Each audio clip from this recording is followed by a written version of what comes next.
And for almost a decade, Evan Osnos was a Beijing-based reporter. He's also the author of a book, Age of Ambition, Chasing Fortune, Truth, and Faith in the New China. These days, he's based in D.C., but he recently took a reporting trip to China in a new piece for The New Yorker. He writes that many of those changes have taken place since 2013, and saying for a long time, China looked west for visions of the future. These days, it's favoring its own. Its approach to AI is one illustration of that. Evan Osnos is a staff writer for The New Yorker, and he joins us now on this Saturday. Evan, I want to start with AI if I could, because I'm going to paraphrase you here. You'll forgive me for doing that. But you highlight the distinction between the way that China approaches AI and the way that the U.S. does. And I think what you sort of indicate is that in the U.S., the debate is about sort of advanced general intelligence, sort of what that might mean for our society as a whole. It is a much more kind of commercially focused aspiration in China than it is here in the U.S. It is, yeah. The conversation in China is about how to get it out as fast as possible, as far as possible. And they're not just thinking about how do we get it into Chinese factories, but also how do we get it into Africa, Central Asia, Latin America. And so you have a very different conversation when you're going around, as I did, visiting Chinese factories or going to AI consultancies that are looking at ways of bringing this into very old-fashioned factories. There's not a whole lot of imaginings about, a sci-fi future, even though there are elements of that beginning to present themselves in the present. It's really about, all right, how do we go into a brewery, for instance? That's a real example, and say, how do we take beer production and put it into the 21st century? So it is quite striking, David, when you're on the ground these days about how AI and other technologies feel like they are already part of life. And it seems to me that the energy aspect is a huge part of that. We were talking earlier with Joe Quinlan from Bank of America, talking about the spike we saw in solar stocks this week. And he said part of the reason is what we're seeing in the Gulf and this energy demand. And China has been really out ahead on energy diversity. And we're still seeing this, mysterious drop in oil imports from China. Are they more able to throw their weight behind this and back build the infrastructure because of just the way they are structured with their government? They can long-term plan in a way that a democracy doesn't have to, because we change presidents possibly every 4 years. Yeah, this is both the blessing and the curse of having a centrally planned system. The blessing, of course, is when you decide you're all in on all kinds of energy, as they have over the course of the last generation. They've gone from producing, something like half as much energy as the United States to producing now much more. And actually, in many cases, it's cheaper. This is partly because they've been able to say from the top, this is what we're doing. And then that filters down through the system, even down into the localities where you get municipal governments that are, even on the individual level, you have politicians in the Chinese system competing for promotions by saying, look, we are investing in solar, we're investing in nuclear, whatever it is.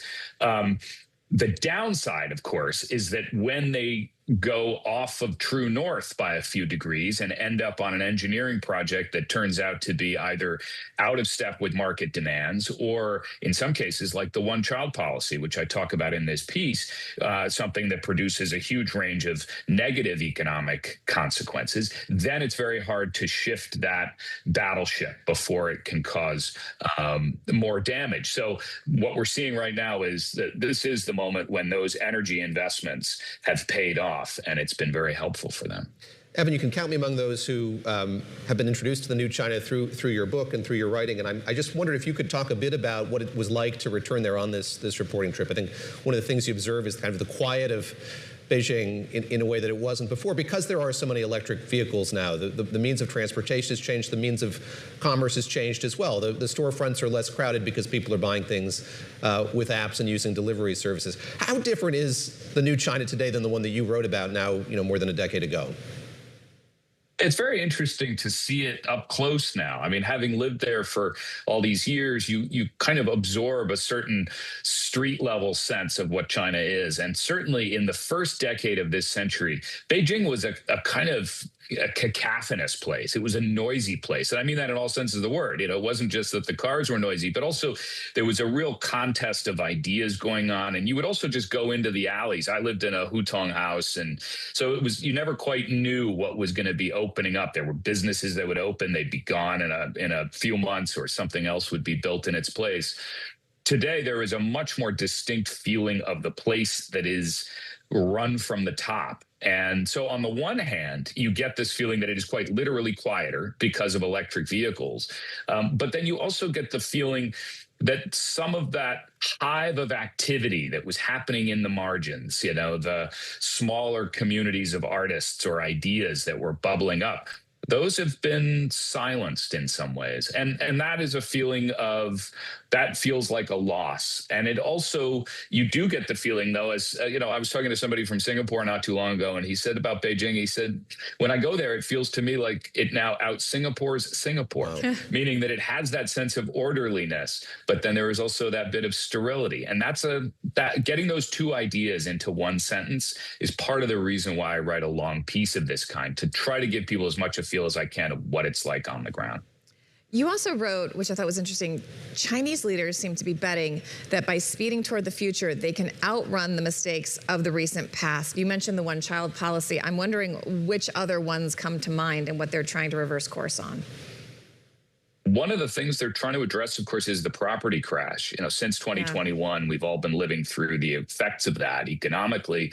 There are now, just to put a fine point on it, there are now as many vacant homes in China, apartments and villas, as there would be to house the entire population of Russia.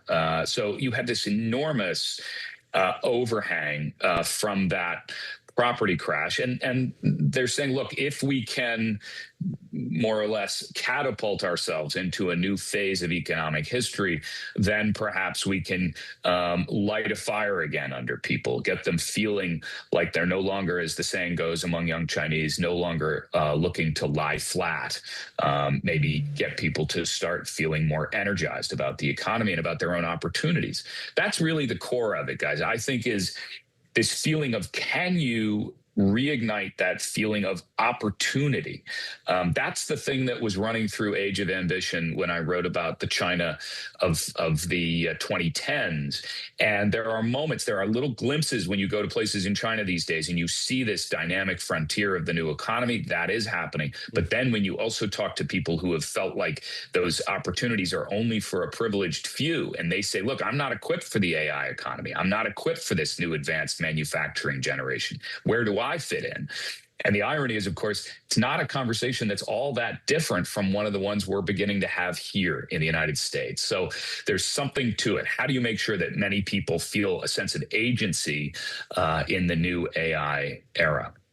In the minute we have left, I want to ask you about what I found is kind of the most important part of the piece to my mind. Just in 1 minute, yeah. I think that there are a lot of kind of graybeards talking about political theory and the American order waning and what might rise in its place. And you write, spend enough time in Beijing and Washington these days, and the rivalry looks less like a clash of competing systems than a race between small oligarchic groups, tight circles of men with immense power over everyone else's future. Talk a bit more about that, if you would. Yeah, it is a very noticeable feeling. After I've been working on this for a long time, I came away with the sense that this is the dark matter, the piece that doesn't get described enough and as clearly, which is that there is a feeling both in the United States and in China that these enormous decisions about what role will these new technologies play in our economies, in our private lives, in our own sense of how we educate our kids and how to prepare them for the future. It doesn't feel like we have a hand in those decisions. And that creates an enormous sense of uncertainty. And I heard this not only from regular people on the street you could do that in the US, but even from some AI executives in Beijing who said, look, I too have these questions. How should I educate my kids to participate in the future? So in some ways, there is a point of commonality here, which is about how will these two big important countries engage AI in a way that allows their regular citizens to feel as if something is happening with their involvement rather than happening to them.